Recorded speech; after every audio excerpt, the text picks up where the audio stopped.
All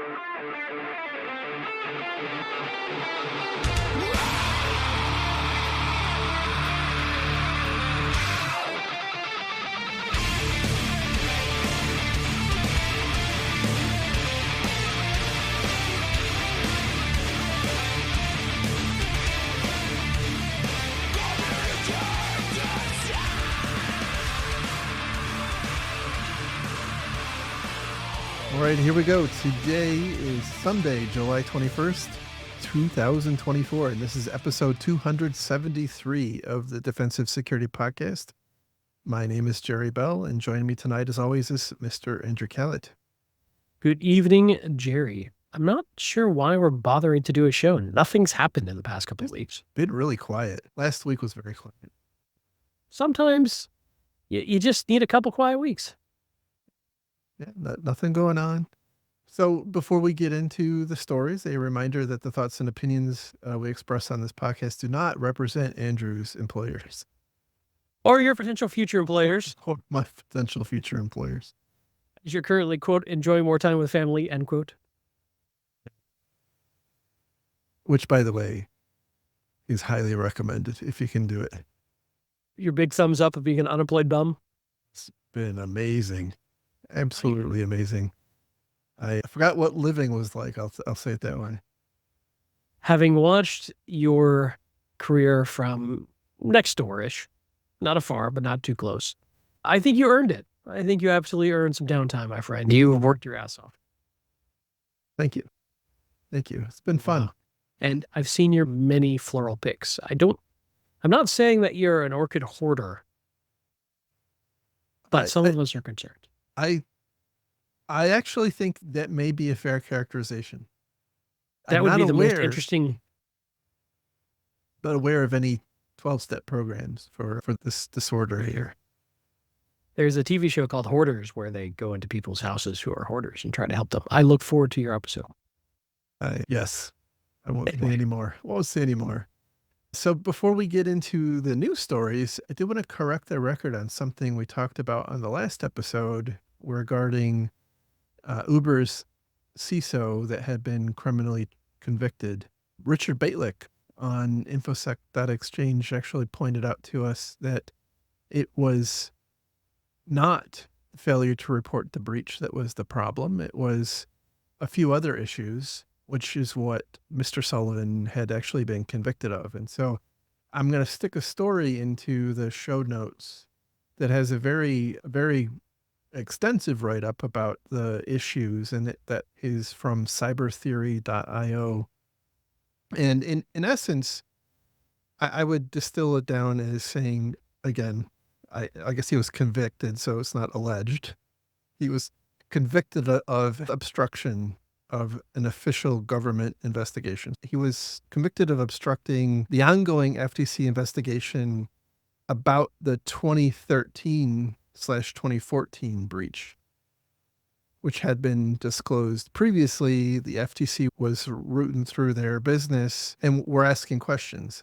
And unfortunately, apparently, Mr. Sullivan did not provide the information related to this breach in response to open questions.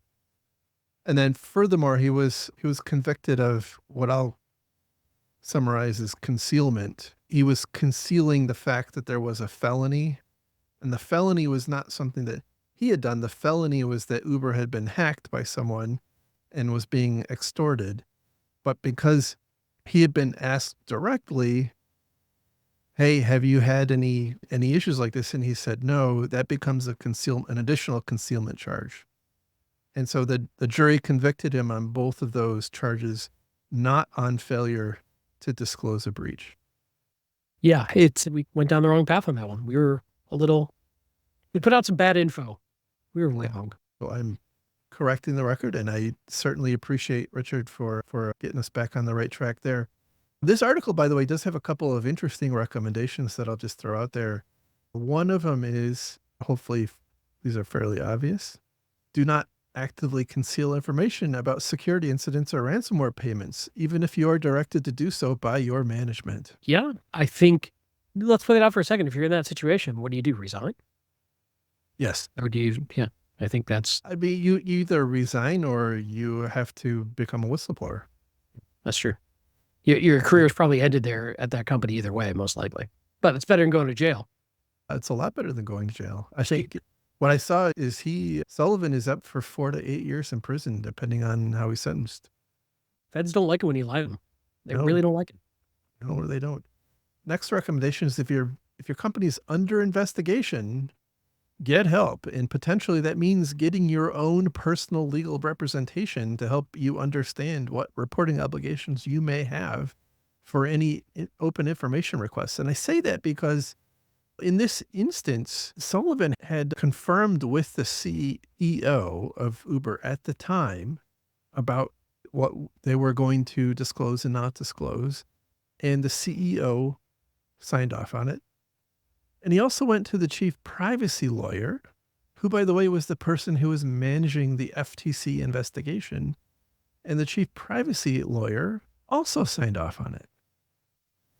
Like the joke goes, the HR is not your friend. Your legal team Right. may also not be your friend. At some point, if you're in a legally precarious position, you may need your own counsel, which is crappy. That is crazy. How much is that going to cost? And wow, that's it. Yeah.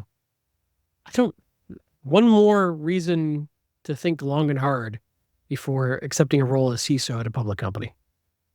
Yeah. This, by the way, I'm skipping over all sorts of good stuff in this story. So I invite everybody to read it. And it's a pretty long read. It talks about the differences between directors of companies and officers of companies and the different obligations and duties they have related to shareholders and customers and employees and whatnot. And what was very interesting, the point they were making is that CISOs don't have that kind of a responsibility, right? They're not corporate officers in the same way.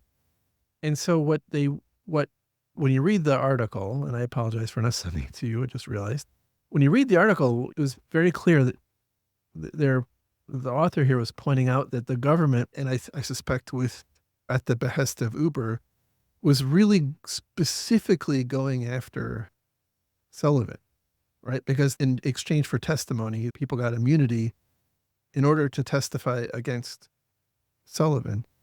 And that kind of went all up and down, including, some of the lawyers. So, by the way, Yeah. I think he clearly had some bad judgment here, but also he wasn't the only one. This was a family affair, but he's the one who's really taken the beating. Next recommendation was paying a ransom in return for a promise to delete copies of data, not disclosed data, does not relieve your responsibility to report the issue in many global laws and regulations. So just because you've gotten an assurance that after you paid a ransom that the data has been destroyed, you still, in almost all cases, are going to have a responsibility to report. And one of the things the author here says is you really should let everybody know. There's vehicles to inform, at least in the US, CISA and the FBI, and I'm sure there's similar agencies in different countries to help insulate yourself. Do not alter data or logs to conceal a breach or other crime. That seems pretty self-evident, but I think the implication is that that's what happened here. And then also, lastly, do not create documents that contain false information. Shocking. Yeah. So again, nothing in there that is like earth-shattering, but it's a good reminder. Yeah. And I don't know, but our good friend Bob actually got out of the South American prison. Well, I heard from him. And he's doing well. He's got 3 new tattoos and lost 2 fingers, but otherwise he's doing well. And he was telling me that he once worked for a CISO that actually fabricated evidence for an internal auditor and thought it was a fun game.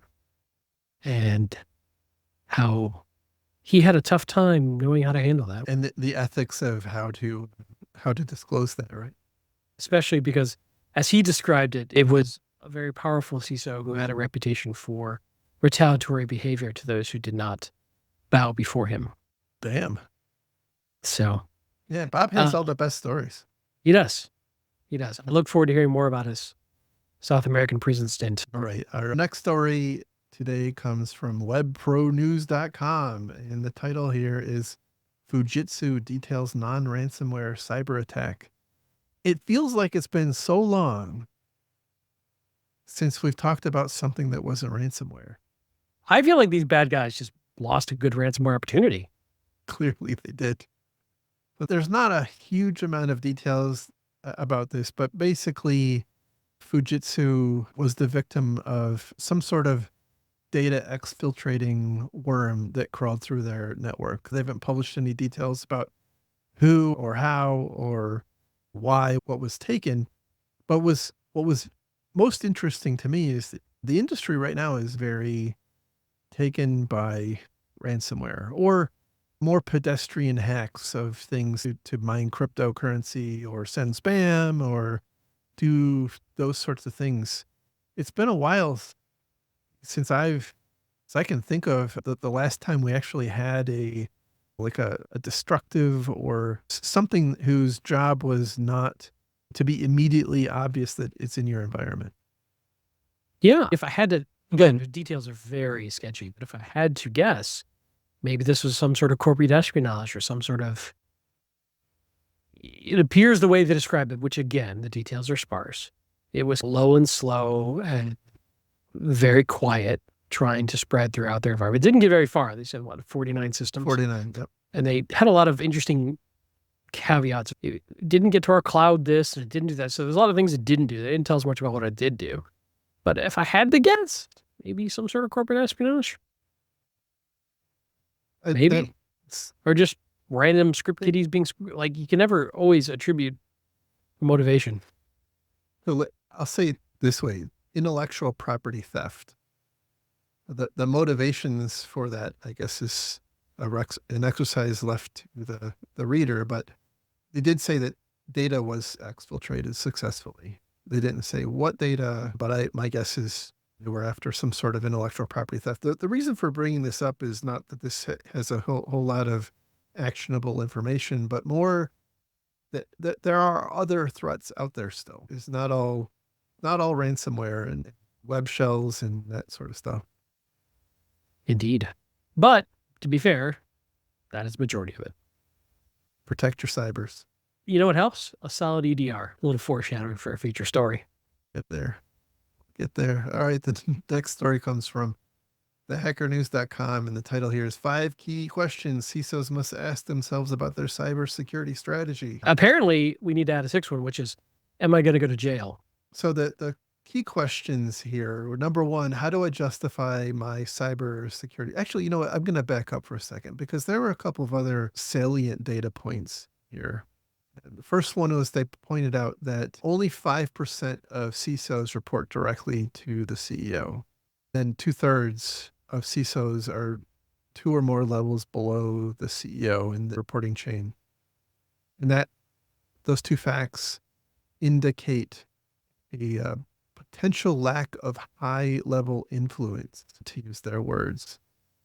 I will tell you, the placement of the CISO in an organization isn't necessarily an indicator of how much power they have. Somebody who reports to the CEO is going to be more influential, for sure. But there are lots of different organizational designs, especially when you go into larger companies. Sure.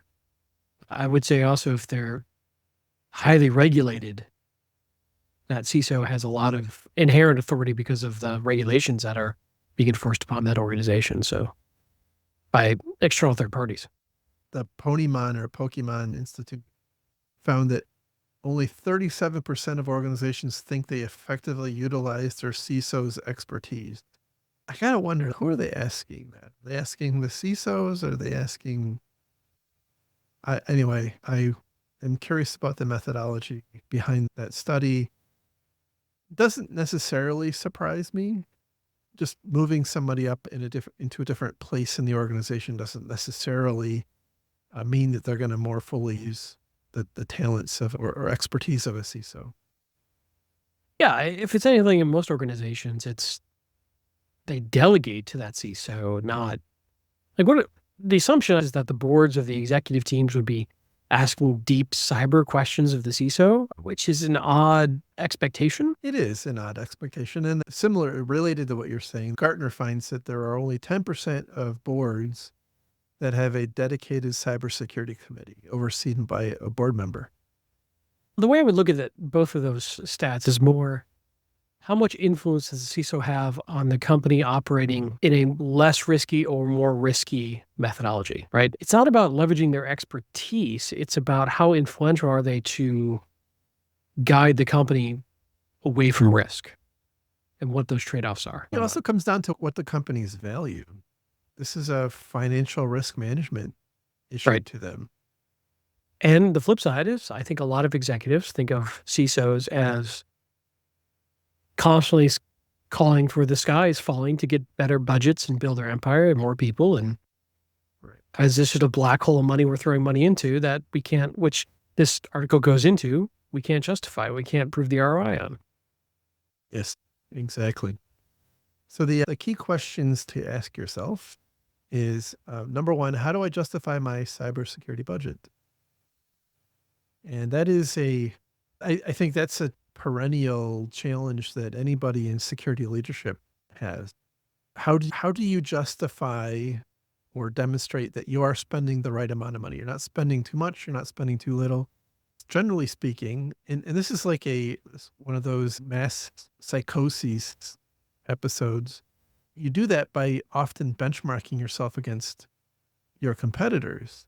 It's a safe answer. And they do it by benchmarking themselves against their competitors. You've got the theory of the wisdom of crowds, right?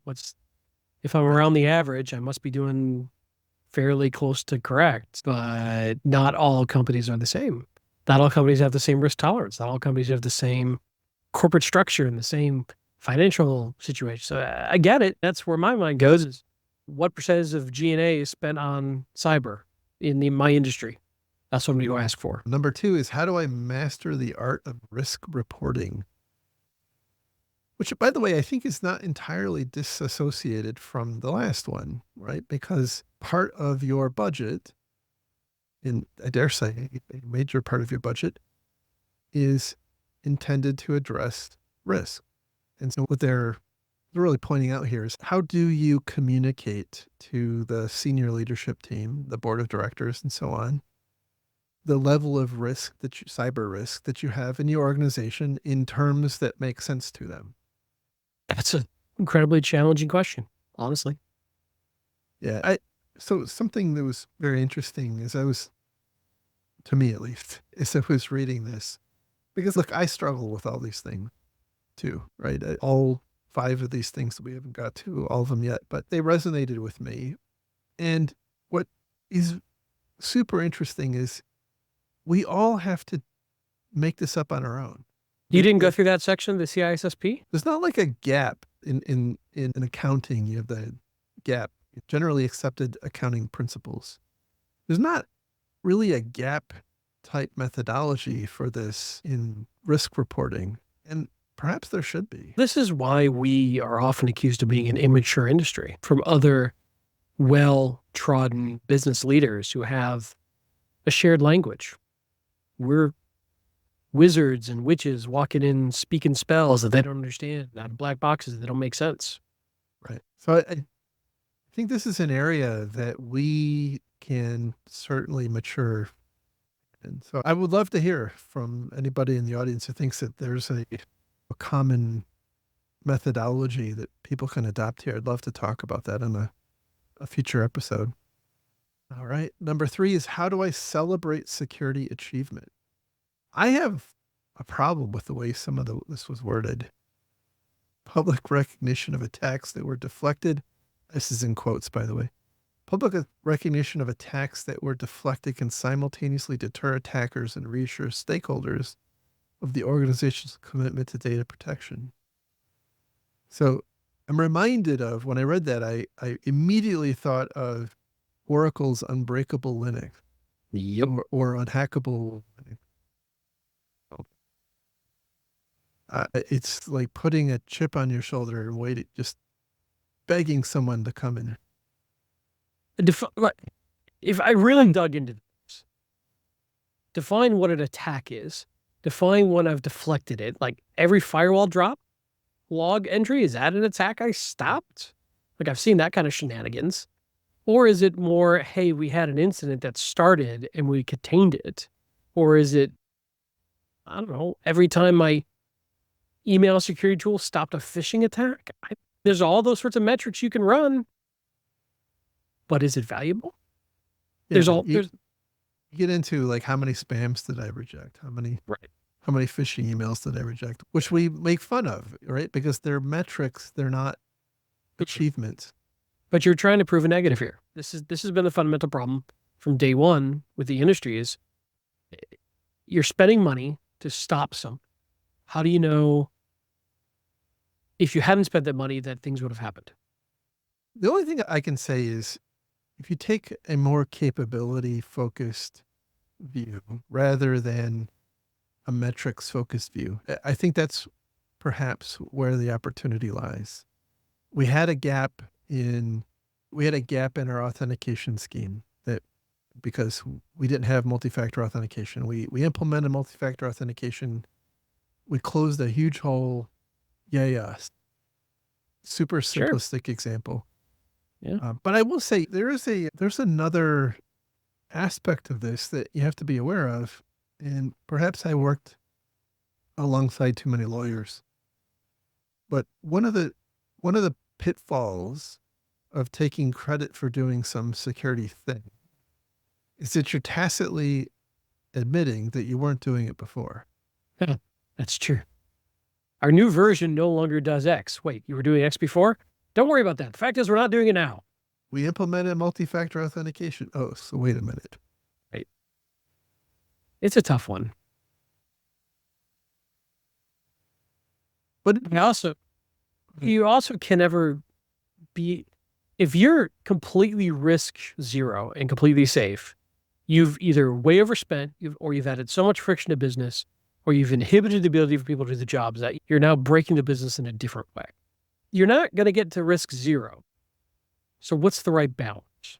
And the business doesn't want you to get to risk. I remember working effectively as the CIO for a company that we both worked for once. And the COO told me, he pitched it in the form of a question. What is your approach to passing audits, Jerry? Do you want to how do you want to do really well? And I said, yeah, I think you should do really well. And he said, no, if you fail audits, you're going to get fired. And if there are no issues ever found, you're probably going to get fired because you're spending too much money.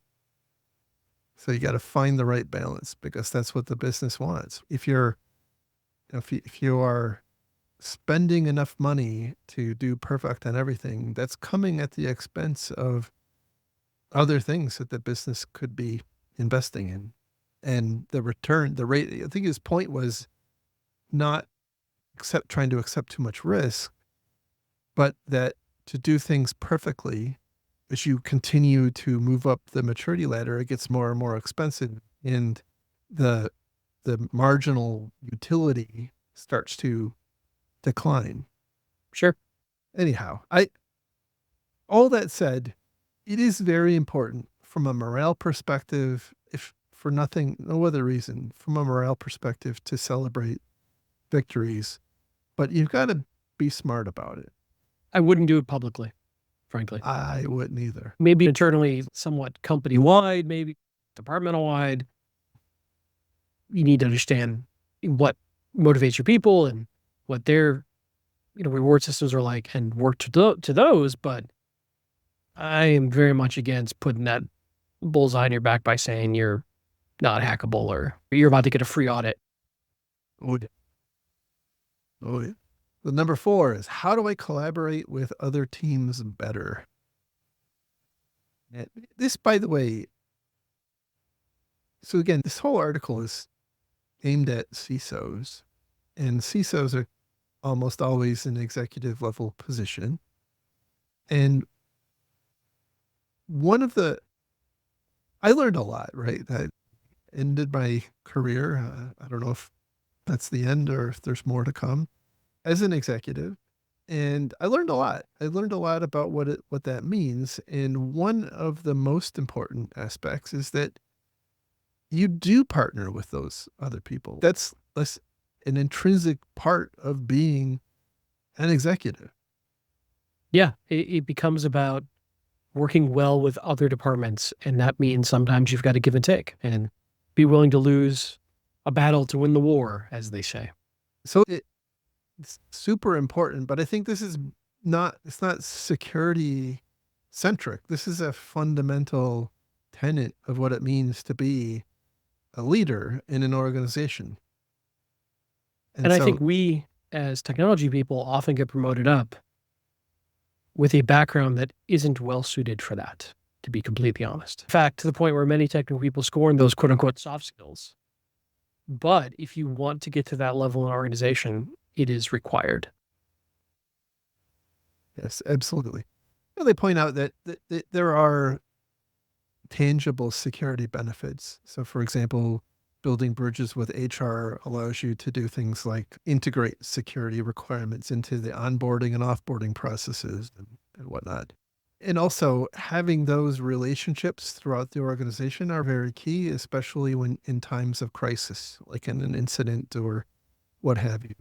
You've got to have the trust of the team, and the team needs to have trust in you. The last one is, how do I focus on what matters most? This is a hard one. And I think in large measure, it's because there are so many variables. Every company values things differently. They have different risk appetites. They're in different industries. They move at different speeds. They have different idiosyncrasies. They like different technologies or they don't like different technologies. And in many instances, companies hire people, they hire a CISO based on who that person is, like what, not necessarily what they need. They hire them based on the reputation. Jerry's an incident response focused person. We have lots of incidents. Because of Jerry? Maybe. That's fair. Job security. I think you've got to take a step back, and as you're figuring out how to focus on what matters most, you've got to first define what is it that matters most. Yeah. The other thing I would add is, I don't know how to integrate this, but there's a cultural aspect. The culture matters. So I may want to do a highly impactful security initiative. Let's say something like, I don't know, DLP with a document classification system. And I may work for a large financial who's completely on board with that and very comfortable with that. And great. You work for a small startup, a lot of pushback on that because that's not their culture. It's not something that, from my perspective, and obviously I haven't been a CISO, but I've been senior level, currently a director. You can't go faster than the culture of the company will allow you to go if you're implementing potentially friction-inducing security controls. And so that, I think, could help determine your priorities. What's acceptable to the business from an impact perspective. It's a good point. I'll tag on to that and say one of the things I've learned over the years is that regardless of how much money you're given, there is only so much change that an organization can undergo. Oh, yeah, that's a good point. In a certain period of time. So if someone comes to you and says, you have a blank check, I need you to implement DLP, replace all our firewalls, a bunch of additional very disruptive things, you're not going to be able to do it. Even if you have the money to do it, there's a finite capacity for change in an organization. That threshold is going to be different in different organizations. And it's one of the challenges that you as a leader have to figure out is where that threshold is so you don't cross it. Because if you cross it, things start to fall apart and you don't actually make progress on anything. And I've seen that happen time and time again where hey, we're all in. We are going to blow the doors off the budget. We've got a lot of things that have to change. Especially after a breach. Yeah. And you end having not accomplished anything. You've burned through all the money, but you've not accomplished, fully anything. And so you've got to be very, very measured in that. On the flip side, if you're an aggressive go-getter as a leader and you commit to some aggressive schedule and then you don't get it done or you don't get there as fast as you want, then you potentially have executives looking at you like you're ineffective. So it's a careful balance. And that's it. Leadership 101. Like you've got to meet your commitments. All right. So they do talk a little bit about communication, effective communication between the CISOs and up. I think that permeated those 5 items, but there is it maybe goes back to the whole gap, the idea of the gap style reporting. I think we as a security community often do a pretty bad job of communicating in non-technical terms. We talk about CVEs and DDoS volumes and things like that, but translating that into business impact is really what the business needs from you. When it's also a likelihood percentage, not a guarantee. Correct. And it's at best a guess based on best practices and observing what happens to other companies and lots of inputs and data, but there's no guarantees. One of the struggles when I read articles like this, they often talk about things like how many fewer incidents did you have or how many fewer breaches did you have and whatnot. And using that is how you communicate the effectiveness of your program or what you need to improve. And I think the reality is that breaches tend to be like very transformational, pivotal incidents. They're often not like countable.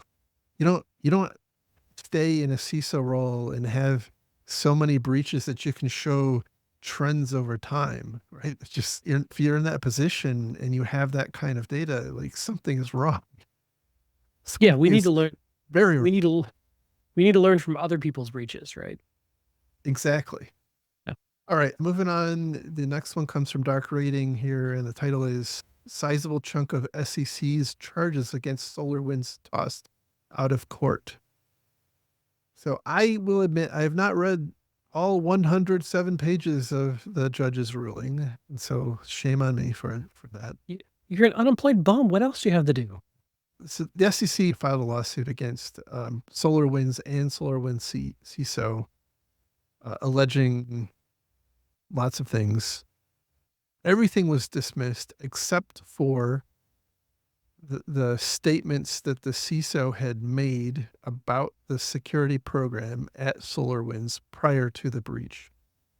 So there were inaccuracies in their 8K, which for those of you who don't know, 8K is a form that you have to fill out in the wake of a breach as required by the SEC. That apparently had some inaccuracies, and so that was part of the case. There were other statements made post-breach that the judge, I did find in a different article, described it as corporate puffery that is not actionable. That was pretty funny. That is pretty funny. I think that needs to be a thing. You got to work that into more conversations. It's interesting. A lot of the reaction to this, which means that there are apparently other implications in the ruling.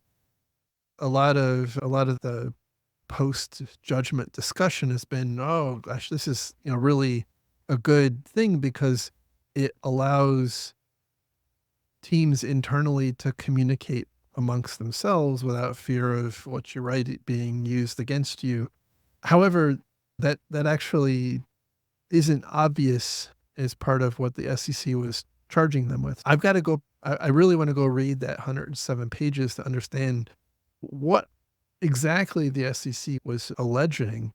But in some regards, it's neither here nor there. What is most interesting, though, is the charges that do remain, which are those that basically said before the breach, the SolarWinds CISO had come in and performed an assessment and found lots of problems and had documented those problems, but then would go externally to customers and perhaps investors and made claims about the robustness of their security program.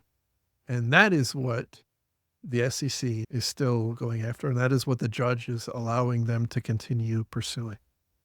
Because the theory that the SEC, I'm assuming, is going after is accurate information should be disclosed to the investing public. Mm-hmm. And so they know how to appropriately measure the risk of investing in a company and or the board point. All that stuff that comes with being a public company, they're very particular about making sure that the information that is disclosed is accurate and not misleading. We see all sorts of stuff about misleading, just going back to Elon Musk's tweets about Tesla getting him in a lot of trouble with the SEC and that sort of thing. Like, they take that stuff very seriously. Yes, indeed. So probably more to come on this after I have a chance to read the court decision. But I would definitely say have a measured approach to communicating, especially if you're aware that there are security gaps or weaknesses in your environment. If you end up in a position where you are radically representing things differently in internal communications versus external communications, you should probably take a step back and ask yourself what you're doing. Because it probably won't be a problem if you're not breached, but if you are, like, that's going to be exhibit A. Yep. And as we've now seen, like, the company isn't going to have your back. They're not going to stand in front of you and take the bullet. They're going to be like, oh, look at God, our CISO, he was a terrible guy. Which, by the way, is why people get so frustrated at statements put out by companies sounding like legalese and businessese, because they're protecting themselves with very specific language for these sorts of circumstances. So there's one more story. It's a small thing. It's probably not even worth talking about. I wasn't even sure if we were going to get to it. Yeah, not really even. You know what? Let's talk about it. So this one comes from CISO Online, and the title is CrowdStrike CEO apologizes for crashing IT systems around the world and details fixed. Yeah, it was a thing. It was a thing. I have to tell you, I woke up on Friday to a text from my wife, who had already been up for hours, asking me if I was happy that I was no longer in corporate IT. Boy, what? What just happened? What just happened? And so, of course, I jumped on to infosec.exchange and quickly learned that 8.5 million Windows systems around the world had simultaneously blue screened and would not come back up without intervention. Like on-site physical intervention. Apparently, though, if you could reboot it somewhere between 3 and 15 times, it might come back on its own. I heard that too. I have no idea how accurate that is. I don't know either. But that's going to be a help desk joke. Have you tried rebooting it 15 times? Yes, it is already meme fodder. Sure. Insane amount of memes. So what happened? CrowdStrike, I think most people know, it's an EDR agent that runs on, I think it's probably 10 to 15% of corporate systems around the world. It's a significant number. They deliver these content updates, which are, I would say, roughly equivalent to what we used to think of as antivirus updates. They delivered one on Friday. And these, by the way, are multi-time a day updates. So that these aren't like new versions of the software. These are like fast, quickly delivered things. And so what happened was, on Friday, CrowdStrike pushed out a change, an update in how it processes or how it analyzes named pipes. And the definition file that they pushed out had some sort of error that the nature of the error hasn't been disclosed, that I've seen at least. And that error caused the Windows to crash, basically. Like crash hard. Crash hard, but with blue screen, basically. And put in a blue screen loop at that point. And so, because of how CrowdStrike integrates with Windows, it would blue screen again immediately as part of the startup process. So you would, as you described it, you would up in a blue screen loop. And so the only option you had was to go into safe mode and remove a file. And people came up with all sorts of creative ways of doing that with scripts, and even Microsoft released an image on a thumb drive that you could boot. Now, where it went horribly wrong for some people, and I think in Azure was ironically like one of the most problematic places, where you have disk encryption. Right. You're probably most often using boot locker, and if you don't have your recovery key, you can't access the disk without fully booting. So lots of IT folk got a lot of exercise over the past weekend. And by the way, if they're looking if they're dragging this week, well, go buy them a donut, hi, and say thank you, because they've had a bad couple days. Yeah, no kidding. It's also amazing how many people have turned into kernel level programming experts on social media in the past 3 days. 100%. But they're formerly political scientists and constitutional scholars and trial attorneys and epidemiologists and climate scientists and whatnot. So it does not surprise me that they are also kernel. There's been a lot of really intense finger pointing and debate going on when we honestly don't even fully know the entire story yet. No, there's a whole lot of hoopla about layoffs of QA people and the impact of return to office, but we really don't know what happened. What I find most interesting is that this is a process that happens multiple times a day for the most part, and hasn't happened before. So something went horribly wrong. And I don't know if that was because they skipped a process or because there was a gap in coverage. Like the set of circumstances that arose here were just not ever accounted for. Like nobody thought Right. that was a possibility. Which, by the way, happens in almost every engineering discipline. We learn through failure. I'm not, okay, let me back way up and say, I am not in any way CrowdStrike apologist. In fact, I'm not a huge fan of CrowdStrike. However, I'm seeing a whole lot of holier than thou, you should have XYZ'd on social media. That puts me in a contrarian mood to counter those arguments with a cold dash of reality of there's a whole lot of reasons companies do what they do and the way they do it. And anyway, I don't want to get in my entire soapbox when there's more to unpack here, but I think it's very easy to point out failures without weighing it against benefits. Absolutely. Like CrowdStrike works quite well for a lot of people, and I dare say it has saved a lot of asses and a lot of personal data. Yeah. So for everybody, there's certain people like and somebody we know who's very commonly commenting on these things, who were in a couple of articles saying that this just proves that automatic updates are a bad idea. I don't know if that's true. I would say you can't say that unless you measure the value of automatic updates that have stopped breaches and stopped problems because those updates were so rapid and so aggressive against this outage, right? You have to balance both sides of that scale. So to just look at this and say, yeah, this was a massive screw up.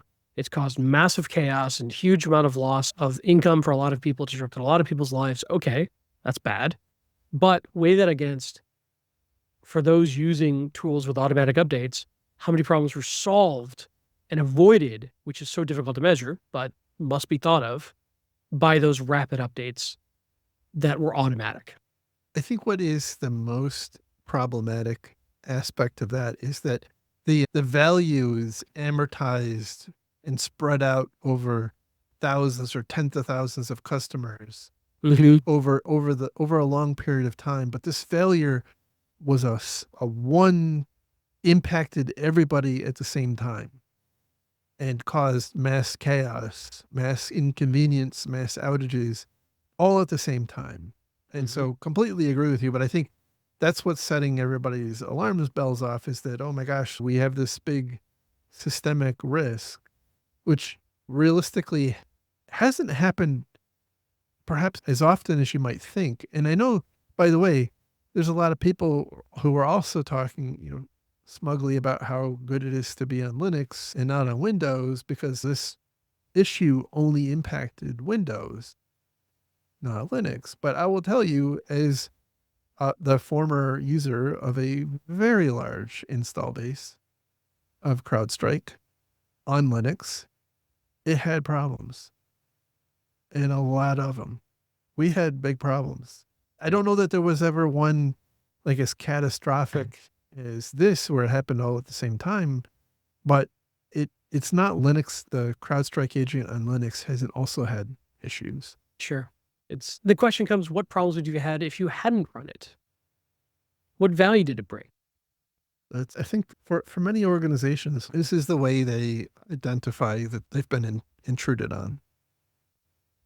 Yeah, I mean, cyber insurance companies basically mandate you have EDR for ransomware containment. It's for good or ill, it's now table stakes. So, and those, by the way, those cybersecurity companies out there who are currently casting stones at CrowdStrike saying, we don't do things this way and we would never have this problem. Yeah, good luck. Yeah, you are the definition of glass houses. This is, interestingly, that 8.5 million stat apparently was, according to Microsoft, less than 1% of the Windows fleet in the world, which I find fascinating that only 1% caused this much chaos. So I wonder how many of those are second order impacts and other sort of, not direct, but secondary fallout of some critical system somewhere going down. But we've seen problems like this before. It's just been on smaller scales. Even Windows Defender has had somewhat similar outages that have caused problems. Yeah, this is a whole debate of Windows update. Do you automate? Do you trust it? Do you test it? And I go back to, okay, you may have a problem, but is that problem worth the efficiency and speed of getting a patch out there before you get hit with that exploit for whatever recently patched problem? Or you can't just look at one side of the equation, which is so frustrating to me. And so many people are out there cloud farming right now, just being, I told you so's, or you guys are just dumb. And they're not looking at the big picture at all. So on the converse side, there were huge impacts to this. And I think that we do have to do better. But that said, I don't think it's a wise idea to run out and uninstall your CrowdStrike agent. There are other technologies, other ways of linking in that perhaps are less risky, but not no risk, for sure. And Are you talking about the kernel level integration? Yeah, versus non-kernel level? Yeah, so like eBPF versus kernel modules and whatnot. But that, by the way, it solves some problems, but it creates other problems.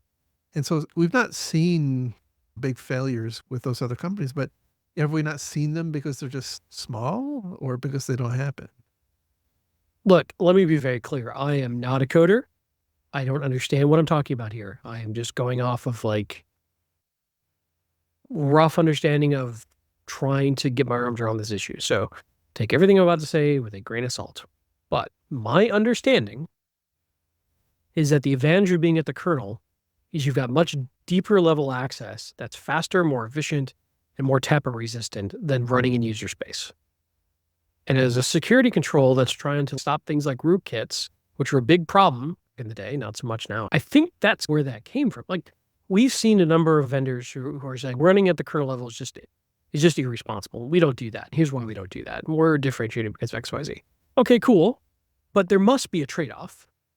And yeah, you can't crash the system like that, but are you also as capable at detection and what is your resource impact? And I honestly don't know, right? And when you listen to these other vendors who don't use kernel mode, they of course have very compelling arguments and they drink their own Kool-Aid and they believe their own marketing. And maybe they're right. I don't know. But I also don't think CrowdStrike is just completely irresponsible for running a kernel, some people are saying. I think that has a benefit, which is why they did it. Now, whether that benefit is worth it is the question. But I don't think they're just malicious. So I don't know. I just see a lot of people going off on this. And Admittedly, I don't know enough to probably really participate in that conversation, but And it's a tough. Go ahead.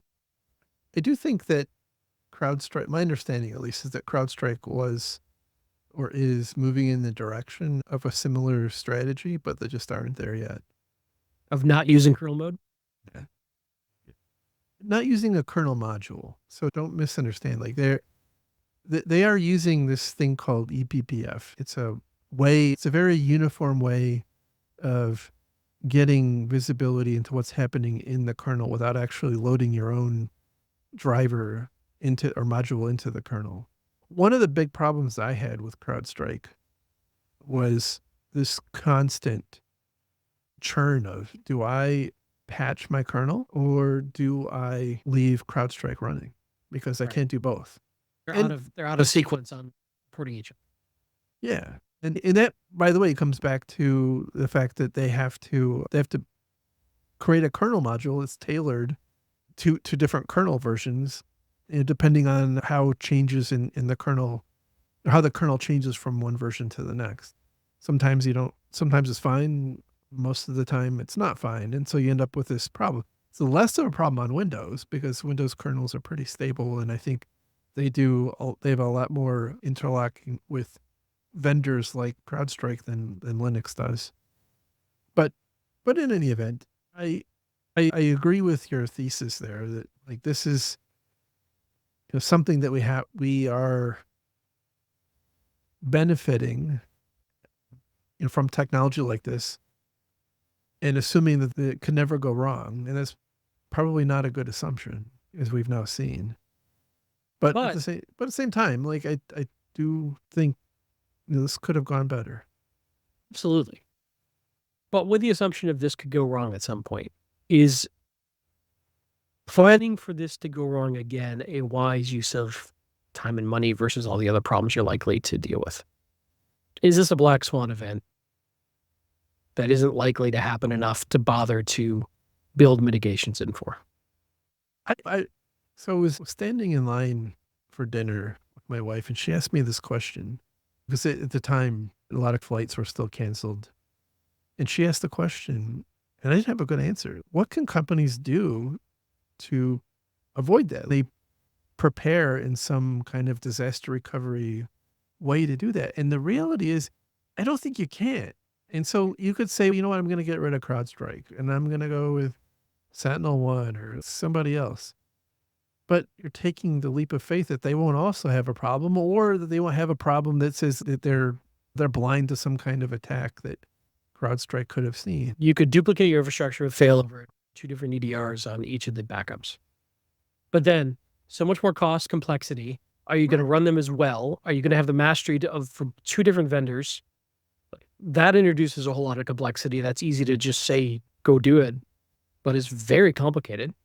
For a maybe that happens, when we talk about uptime and percentages, and we look at, I always want to say, again, I'm not a CrowdStrike defender. This is the funny part. I'm frustrated with the thought leaders out there who are just blowing smoke on just pounding the table with, look how bad this is, without putting it in context. If we look at the percentage of how many of these channel file updates went out without a problem versus the ones that do, is that a fair estimation of success versus failure rate? Are we holding CrowdStrike to 5 nines, 6 nines, 3 nines, 2 nines? There's no perfect solution. And by the way, the closer you get to perfect, the more expensive it gets. So when we talk about like uptime in systems of being 5 nines, that's a hell of a lot more expensive than 2 nines or 3 nines. So are we being unrealistic in saying that this should never happen and CrowdStrike should go out of business? And okay, fine. Then how much more are you willing to pay for a system that never has this problem? And how slow are you willing to accept updates against new novel techniques, which is what they said they were pushing out, to make sure this never happens? Because they've got this tension between getting these updates out fast versus doing all the checks and QA we all want to see. So what are you willing to trade off? Cost, complexity, time, risk, and the risk of if you don't get the update fast enough, and then that self-propagating ransomware hits you before you got it, and oh, sorry, we were in QA at the time. Are you willing to accept that?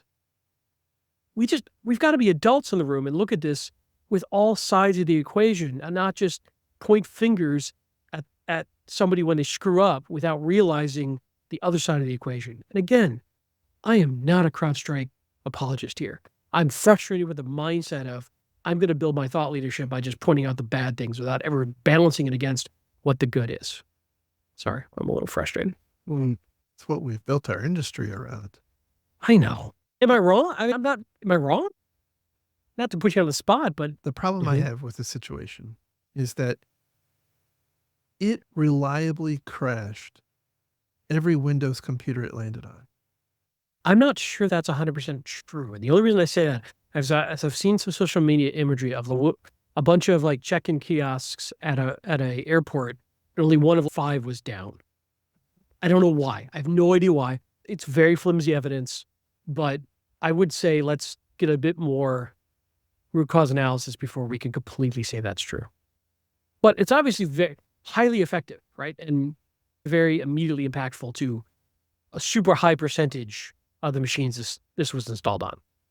So I guess my question, my concern is, did this happen because I'm assuming, and I feel pretty confident that they have some kind of testing pipeline where before they push it out, it goes through some standard QA checks. And I'm assuming what got missed. Yeah, I'm assuming something didn't happen and like it didn't crash their version of Windows in their test pipeline, or it did crash and it wasn't detected, or somebody skipped that step altogether. I don't know. My concern lies there. Like, what was the failure mode that happened? Yeah. And hopefully they'll come out of this better than they were. In general, like we as an industry, we advance by kicking sand in other people's faces. That's not wrong. And there's not, by the way, I'm not trying to say, let's just go, oh, well, that sucked, let's move on. Obviously, we have to learn from this and we have to understand the implications. And we have to adapt to it. I'm sure that every other vendor doing similar things is very curious what went wrong, right? And hopefully we can all learn from it. And hopefully CrowdStrike will be very transparent. Don't guarantee it, but hopefully. And mind you, they're going to get massively punished in the market for this, as they should.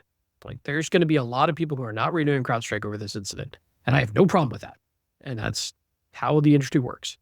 And how they handle this incident is going to be highly impactful to how well they keep their customer base.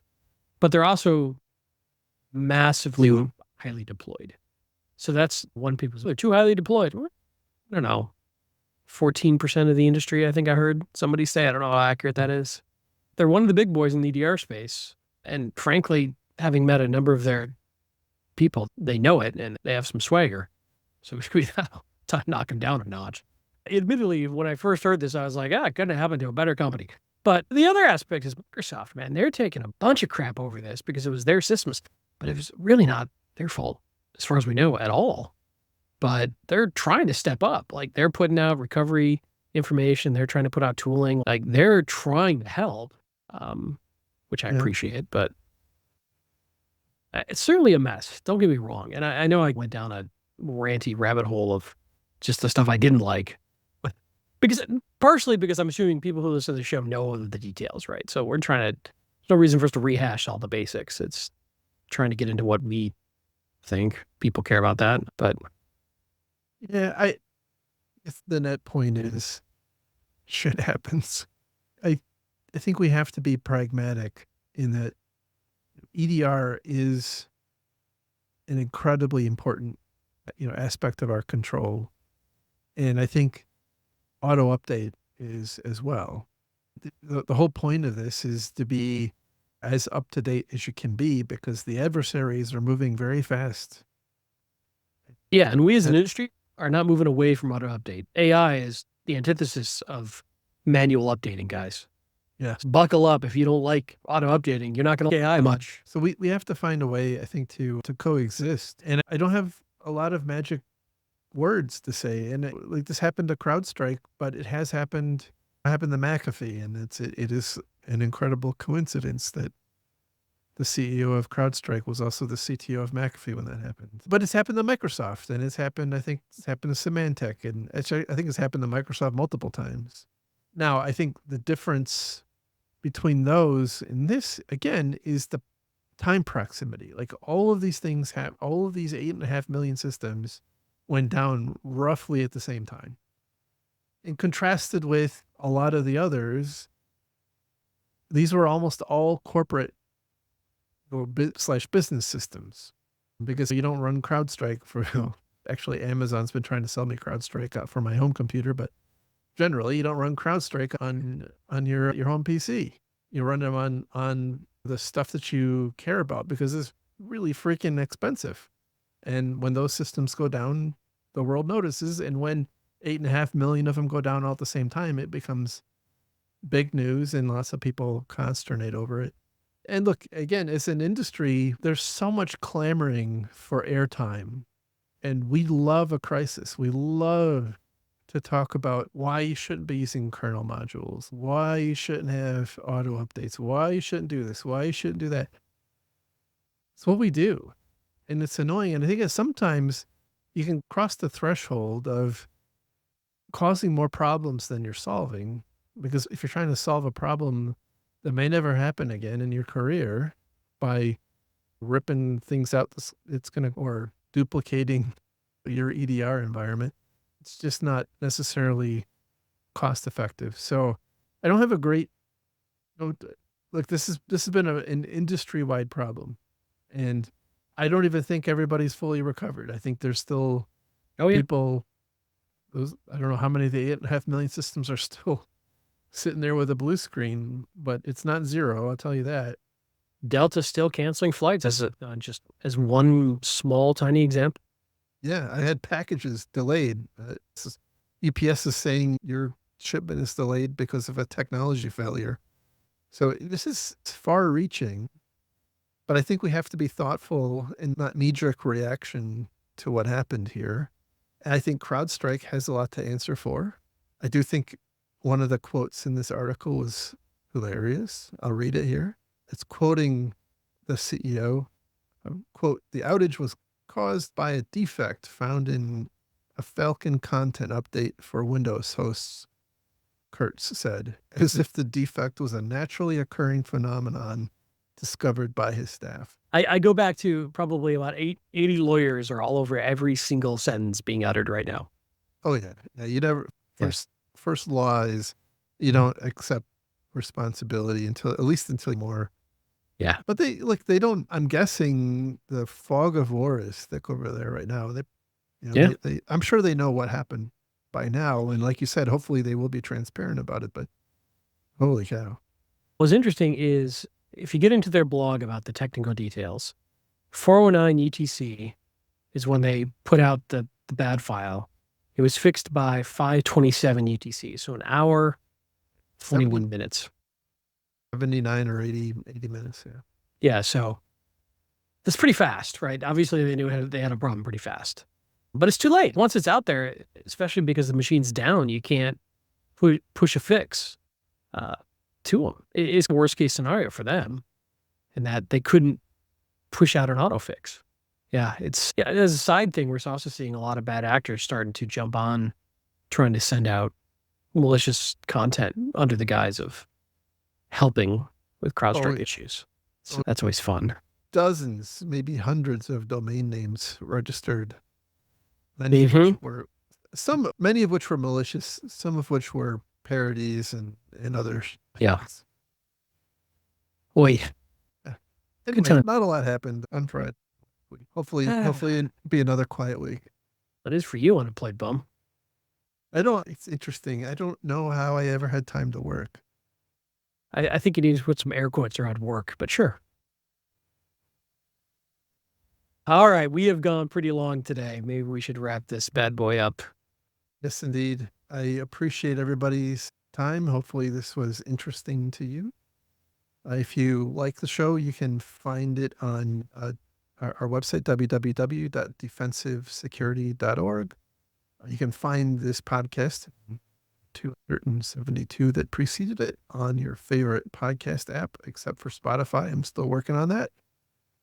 And you can find Lurg where? I'm on X/Twitter at LERG and also on infosec.exchange at LERG. Lurg. You can find me at Jerry on infosec.exchange, and I'm not so much on X anymore. And with that, we will talk again next week. Thank you, everybody. Have a great week. Bye.